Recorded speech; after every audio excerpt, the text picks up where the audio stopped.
Hello friends, स्वागत है आप सभी का हमारे इस यूट्यूब चैनल हिंदी साहित्य बाय पूजा पांडे में।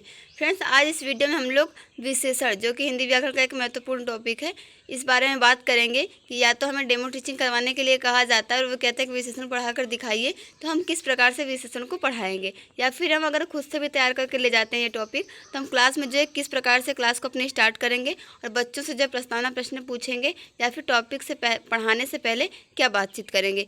क्योंकि हमें जो भी पढ़ाने के लिए कहा जाता है तो हम जाकर सीधे उसको पढ़ाना स्टार्ट नहीं कर सकते हैं। उससे पहले हमें कुछ बोर्ड एंट्री करनी पड़ेगी और बच्चों से कुछ बातचीत करनी पड़ेगी, ताकि उनके बीच और हमारे बीच जो अंतःक्रिया है वो सही हो। सुप्रभात बच्चों, कैसे हो आप सब? ठीक है। आज की दिनांक क्या है? आज की दिनांक है 25 मार्च 2023 और आज दिन कौन सा है? आज दिन है शनिवार। तो देखिए फ्रेंड्स, जो है हमने डेट यहाँ पर एक दिन पहले की लिखी हुई है, क्योंकि आज संडे और आज 26 मार्च है, तो संडे को कोई भी क्लास नहीं चलती है, इसलिए हम यहाँ पे रविवार नहीं लिख सकते हैं। या फिर जिस दिन भी हमारा इंटरव्यू, मान लीजिए अगर उस दिन भी संडे होता है, तो हमें एक दिन पहले या फिर एक दिन बाद की डेट वहाँ पे लिख देनी है। और इस चीज़ को जो है अपनी क्लास ख़त्म होने के बाद या तो क्लास शुरू करने से पहले ही जो है हम इंटरव्यू को बता सकते हैं।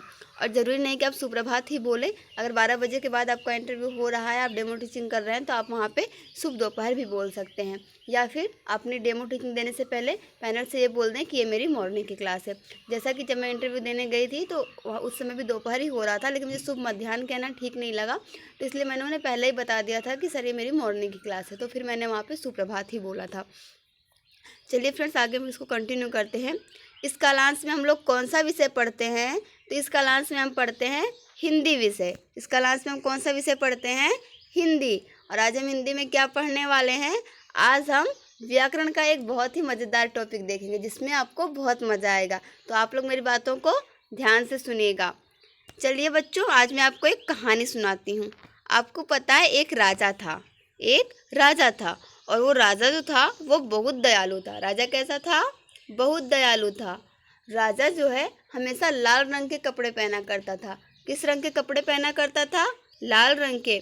उस राजा की एक रानी भी थी। रानी कैसी थी? रानी बहुत सुंदर थी। रानी कैसी थी? बहुत सुंदर थी। और उस राजा के पास ढेर सारी गायें भी थी।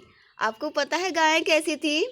ठीक है, मैं बताती हूँ। उस राजा के पास जो है सफ़ेद और काली गाय थी। कैसी गाय थी? सफ़ेद और काली गाय थी। तो राजा कैसा था? बहुत दयालु।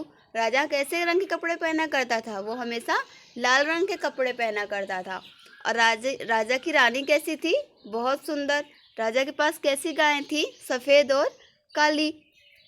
तो बच्चों, पिछली कक्षा में हम लोगों ने क्या पढ़ा था? संज्ञा और सर्वनाम। आपने यहाँ पे जो देखा कि राजा कैसा था? बहुत दयालु। कैसे कपड़े पहना करता था? लाल रंग के। उसकी रानी कैसी थी? बहुत सुंदर। और वो उसके पास गायें कैसी थी? सफ़ेद और काली। तो फ्रेंड्स, इतना आप जो चीज़ें आपको यहाँ पे दिखाई दे रही हैं, कहानी आपको सुना देनी, लेकिन महत्वपूर्ण चीज़ें लिख देनी है। ठीक है। उसके बाद आप बच्चों से पूछेंगे कि क्या कोई बता सकता है इन सभी को हम क्या कहते हैं? तो वहाँ पर देखिए, बच्चे तो है नहीं कि जो आपको जवाब देंगे, और इंटरव्यू अक्सर चुप ही रहते हैं, तो आप ही को कहना है हाँ, इन्हें हम क्या कहते हैं? विशेषण, जो कि किसी संज्ञा या सर्वनाम की विशेषता बताते हैं। आपको ये बोलना ज़रूरी है कि संज्ञा और सर्वनाम का हम लोग पिछली कक्षा में अध्ययन कर चुके हैं, क्योंकि विशेषण पढ़ने से पहले बच्चों को संज्ञा और सर्वनाम के बारे में पता होना चाहिए। तो इसलिए हम बच्चों को बोल देंगे कि ये क्या है?